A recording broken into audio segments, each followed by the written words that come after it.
বছরে আমি প্রায় 53 জায়গায় লাল দাগ দিয়েছিলাম। মনে করলাম ভুল ধরা পড়েছে, কিন্তু আল্লাহর ইশারা যেখানেই ভুল ধরি দেখি তার পরের আয়াতে ওর স্বভাব আল্লাহ আগেই দিয়ে দিয়েছে।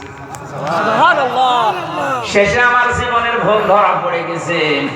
আমি আর নিজের বাপ দাদার ধর্মে থাকি, নতুন ধর্ম ইসলামে আসলাম।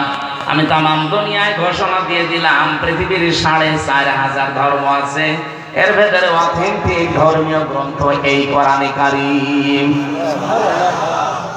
কয়েকদিন আগে আমি যশোরের একজন হিন্দু শিক্ষক, অধ্যাপক, বিসিএস ক্যাডার, ওনারে বলেছিলাম, স্যার আপনাকে আমি জোর করি না, কোরআন শরীফ শুধু খালি পড়েন, ইসলাম মানা লাগবে না। আপনি ধর্মীয় নিজের ধর্ম বাদ দিয়ে ইসলাম গ্রহণ করবেন এটাও দরকার নেই। শুধু তিনটা মাস সময় দিলাম আমাদের এই ধর্মীয় গ্রন্থ কোরআনটা বুঝে পড়েন।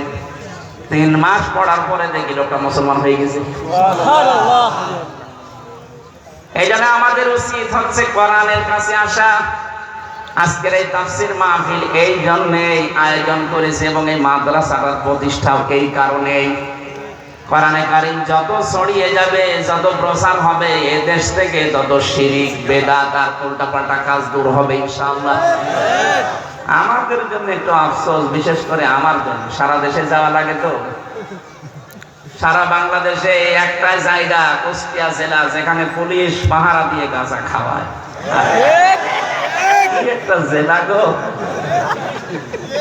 আর একটা জায়গা আছে বগুড়ার মাস্তানগড়, ওখানে গাঁজা খেলেও চুরি করে খায়, আর আমাদের এখানে পুলিশ বলে খায়। এটার জন্য বিভিন্ন জেলায় জবাব দেওয়া লাগে। আর কুষ্টিয়া থেকে রংপুরে এসেছে ওয়াজ করার জন্য, আর তোমার জেলায় কি বলবো?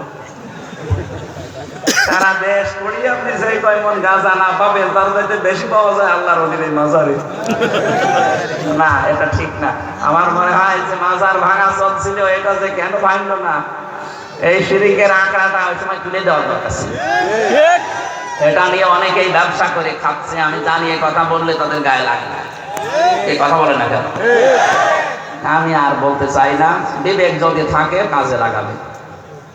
কি বলছিলাম বলেন তো? কোরআনে কারীম শোনার জন্য আমরা যারা এসেছি, এখান থেকে আল্লাহ রাব্বুল আলামিন এই যে মাকারু শব্দের ব্যাখ্যাটা করার জন্য আমি এই পর্যন্ত আসলাম।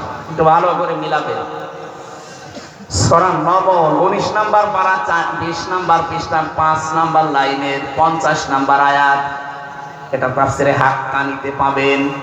আল্লাহ পাক বলেন, অমাকারু মাকারাও অমাকারনা মাকারাও ওয়া হুম লা ইয়াশউরুন। হে নবী, ওই মানুষগুলো কিন্তু মকর করেছিল, ষড়যন্ত্র করেছিল, আর আমি আল্লাহও ষড়যন্ত্র না, আমি আল্লাহ কৌশল করেছিলাম। এখানে শিক্ষা দেখেন, শব্দ কিন্তু এক, ব্যবহার করার ক্ষেত্রে কাফেরদের বেলায় ষড়যন্ত্র আর আল্লাহর বেলায় ষড়যন্ত্র নয়, এটা কৌশল। এই জন্য পৃথিবীতে দিন প্রতিষ্ঠার জন্য যা ব্যবহার করা হয় ওইটার নাম জিহাদ, আর দিনের বিরুদ্ধে যদি ওইটাই ব্যবহার করেন ওইটার নাম সন্ত্রাস। এই কথা বলছেন? সারা দুনিয়া যেহেতু মিডিয়া আমাদের হাতে নেই, ওরা এই শব্দটাকে পুরা উল্টিয়ে ওদের কাজগুলো নাকি ভালো কাজ আর আমাদের কাজগুলো সন্ত্রাস। অথচ দুনিয়ায় সন্ত্রাস দূর করার জন্য জিহাদ লাগবে।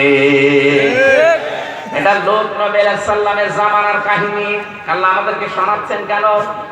এই যে বললাম না, 15টা বিষয় এই 15.5 বছর ওরা অলরেডি কায়েম করে ফেলেছিল, তার ভেতরে এইটা একটা। লূত নবীর জামানায় আল্লাহর একটা নিষিদ্ধ কাজ ওরা চালু করেছিল, সেটা সমকামিতা। কি কথা বলতেছি? এই দেশে অনেকে এখন এই বীজ বপন করতে চাচ্ছে। হাজার হাজার বছর আগে লূত নবীর ওই জামানায় যারা এই কাজ করেছিল, পুরুষে পুরুষে বিয়ে করা, মেয়েতে মেয়েতে বিয়ে করা, আল্লাহ রাব্বুল আলামিন এত রাগ করেছিলেন তাদেরকে, আল্লাহ গজব দিয়ে ডেড সি বানিয়ে দিয়েছেন, মৃত সাগর। বাইরের দেশে যারা যায়, আমি নিজে দেখেছি জর্ডানে, মৃত সাগর বানিয়ে দিয়েছে আল্লাহ। দুর্বিসন্ধির মাধ্যমে বাংলাদেশকে অনেকে চাচ্ছে এটা যেন